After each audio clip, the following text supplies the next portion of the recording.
welcome to Bickering Book Reviews. I'm Sarah. And I'm Becky. And we're filming in a new location because we've just had it with our green screen. So, anyway. Yeah. All right, but the book we're talking about today is Piper Parrish. Now, Piper has grand plans of college in New York with her best friend and boyfriend. However, her life starts exploding on New Year's Eve when her boyfriend breaks up with her because she's the wrong gender. Her older sister moves home from college because she's unexpectedly pregnant. Her sister's psychotic. Mm-hmm. And then she also kind of comes into contact with different challenges about getting into college in New York and still trying to get the heck out of her hometown so she can get away from these crazies. And that's essentially it. And the book is by Kayla Cagan.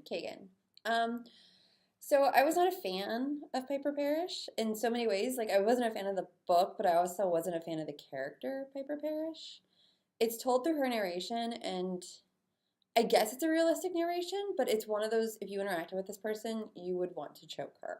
Oh my gosh, totally. But half the characters were like that. All of the Parrish family, I would never want to meet them anywhere. No, ever. Her sister was at the point of not just being a mean older sister who, she had to leave school because she got pregnant, but was like at the point of this girl needs to be medicated and the police should be called. Well, and the police were called sometimes, though. Several times. And everybody's like, that's just how she is. Right, it was so weird. Not good. And I really have issues with when authors try to make their characters seem psychotic, because then it just feels like they don't have to develop their character at all. And of course the author was making parallels to this older sister possibly being psychotic. Right. And it's just like, seriously, you've got to give a reason why this person is acting that way, or it just has to be better developed than that. And this book is long. This book is like over 400 pages long, and there's maybe 200 pages of story.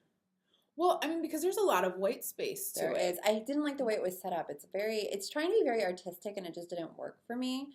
And Piper is all about art, and I feel like she didn't know that much about art, which they actually kind of express in the book. Plus, she was absolutely obsessed with Andy Warhol, which I just didn't get. She wanted to be Andy Warhol. Like, she cut her hair, she dressed like him. It was very odd.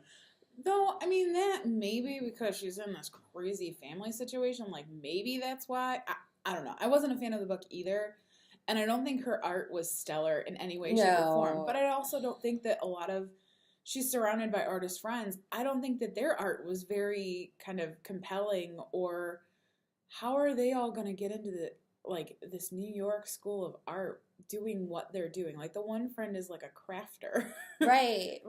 And then the stereotypical male fashionista who just happens to be gay, obviously.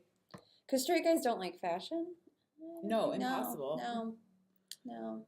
Just saying. Yeah, so. Watch Project Runway. Most of those guys are straight. Come on. She's a really whiny narrator, too. Super whiny narrator. And I read this book, I think I did read it in one day, because I read this book literally when I could not get out of bed because I broke my leg. And it was a struggle. It was painfully hard to get through. See, and it shouldn't have been. It shouldn't have been. It really shouldn't have been. Even though it was 4 pages long. 400. 4 pages. Even though it was 400 pages long. It should have read fast, but didn't. It didn't. There were certain parts that picked up for me because the sister was such a train wreck and did such ridiculous things that I just had to see what was happening next. I couldn't stand her either. I was just be done. But it was and you're bringing a baby into this. I know. It was just such a train wreck though that I had to see what was coming next. No. So there were parts that kind of picked up for me. So we should probably rate it. Okay. So our rating scale is the classic horse to unicorn scale, obviously, which starts at the top with 5 unicorns and comes down to 2 unicorns, and then if it's just not quite good enough to be a unicorn, it is 1 horse, because horses are nowhere near as cool as unicorns. I'm going to give Piper Parrish 2 unicorns. There were parts that were kind of interesting and compelling, and I give her credit for trying to do something different, but all in all, I just did not care for this book. I'm giving it 2 unicorns as well. I think that Your Welcome Universe did what she was trying to do better. I mean, in a different way, different styling, but it's been done better. So 2 unicorns. Yep. All right. Adios. Bye.